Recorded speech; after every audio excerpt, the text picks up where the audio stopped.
தேர்தல் 2026 களம் யாருக்கு?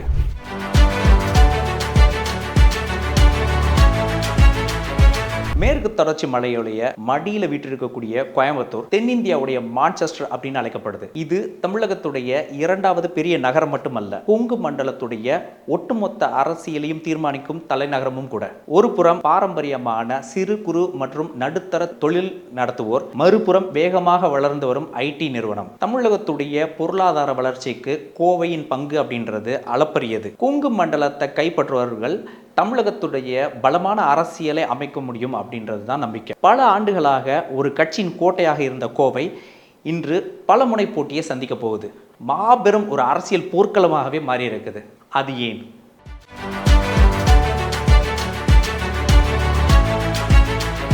கோவையுடைய புவிசார் அரசியல் மற்றும் பொருளாதாரம் அப்படின்னு பார்த்தோம்னா, இதுடைய புவியியல் அமைப்பு மிகச் சிறப்பான ஒன்று.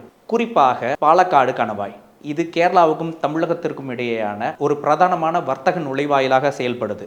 கேரளாவின் மிகப்பெரிய சந்தை பொருட்களை எடுத்து செல்லக்கூடிய ஒரு மிகப்பெரிய லார்ஜஸ்ட் ஹப் அப்படின்னு பார்த்தோம்னா அது கோயம்புத்தூர் தான். இந்தியா முழுவதும் பயன்படுத்தக்கூடிய மோட்டர் பம்புகளில் 50% கோயம்புத்தூர் தான் உற்பத்தி செய்து கொடுத்துட்டு இருக்கு. பொருளாதாரம் தற்சார்படைந்த ஒரு நகரம் அப்படின்றதுனால இங்குள்ள அரசியல் என்பது பெரும்பாலும் தொழில் வளர்ச்சி, வரி விதிப்பு மற்றும் உள்கட்டமைப்பை சுற்றி தான் சுத்திக்கிட்டே இருக்குது. இரு பெரும் திராவிட கட்சிகளுடைய மோதல் அப்படின்னு பார்த்தோம்னா வரலாறு ரீதியாக கோவை மற்றும் ஒட்டுமொத்த கொங்கு மண்டலமே அதிமுகவுடைய இரும்பு கோட்டையாகவே பார்க்கப்படுகிறது. முன்னாள் அமைச்சர் SP வேலுமணி போன்ற வலுவான உள்ளூர் தலைவர்களின் கட்டமைப்பு இன்றும் இங்கே ஒரு மிகப்பெரிய அதிமுகவுக்கான வாக்கு வங்கியை தக்க வச்சுக்கிட்டு இருக்குன்னு சொல்லலாம். ஆனால் கடந்த சில ஆண்டுகளாக திமுக இந்த பின்பத்தை உடைக்கிறதுக்கு கடுமையாக போராடிட்டு இருக்கு. உள்ளாட்சி தேர்தலில் வியூகம் அமைச்சு வெற்றி பெற்றது திமுக. அரசு இயந்திரத்தின் மூலம் கோவையின் உள்ளமைப்பை இடங்களை எல்லாத்தையுமே முடக்கிவிட்டு கொங்கு மண்டலத்தை தன்வசப்படுத்துறதுக்கு திமுக தொடர்ந்து பல முறை முயற்சி செய்து வந்துட்டு இருக்கு. பாஜகவுடைய வலுவான தளமாக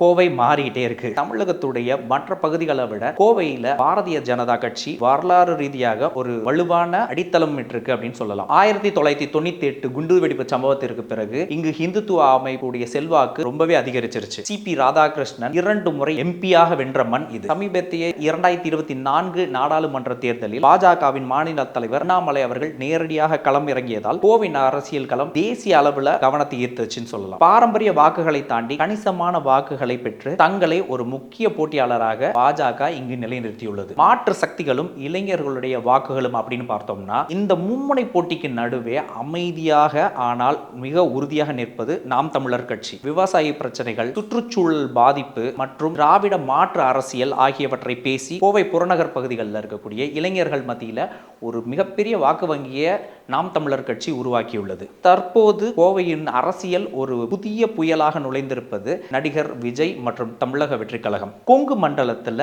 விஜய்க்கு ஒரு மிகப்பெரிய ரசிகர் பட்டாளம் உண்டு. தொழில் நகரமான கோவையில முதன் முறையாக வாக்காளர்கள், புலம்பெயர்ந்த தொழிலாளர்கள், குடும்பங்கள் மற்றும் திராவிட தேசிய அரசியல்களால் அதிருப்தி அடைந்த இளைஞர்களின் வாக்குகள் தாவேகாவிற்கு விழுவதற்கு வாய்ப்பு நிறைய இருக்கு. இது முன்னணி கட்சிகளுடைய வெற்றி தோல்வியை தீர்மானிக்கக்கூடிய ஒரு மிகப்பெரிய காரணியாக நிச்சயமாக மாறும். கோவையுடைய சமூக கட்டமைப்பும் அதனுடைய உள்கட்டமைப்பையும் வச்சு பார்த்தோம் அப்படின்னா ஜாதிய பின்னையை பொறுத்தவரையில் இங்கு கொங்கு வேளாள கவுண்டர் சமூகத்தின் வாக்குகள் தேர்தல் முடிவுகளை தீர்மானிக்கிறதுல மிகப்பெரிய பங்கு வகிக்கிறது. இவர்களோடு சேர்த்து நாயுடு சமூகத்தினர், கணிசமான உள்ள அருந்ததியினர், சிறுபான்மையினருடைய வாக்குகள் வெற்றியை தீர்மானிக்கும். கோவையில் இன்றைய முக்கிய பிரச்சனைகள் அப்படின்னு பார்த்தோம் அப்படின்னா உள்கட்டமைப்புகள் தான். அவினாசி சாலை மேம்பாலம், தாமதமாகி வரும் கோவை மெட்ரோ ரயில் திட்டம், விமான நிலைய விரிவாக்கம் மற்றும் MSME தொழில் துறையினருக்கான மூலப்பொருட்களுக்கான விலை உயர்வு, இவைதான் கோவையுடைய பிரதானமான தேர்தல் விவாதமாக இருக்க போகிறது. முன்பு கோவை அப்படின்றது அதிமுகவுடைய அசைக்க முடியாத கோட்டை.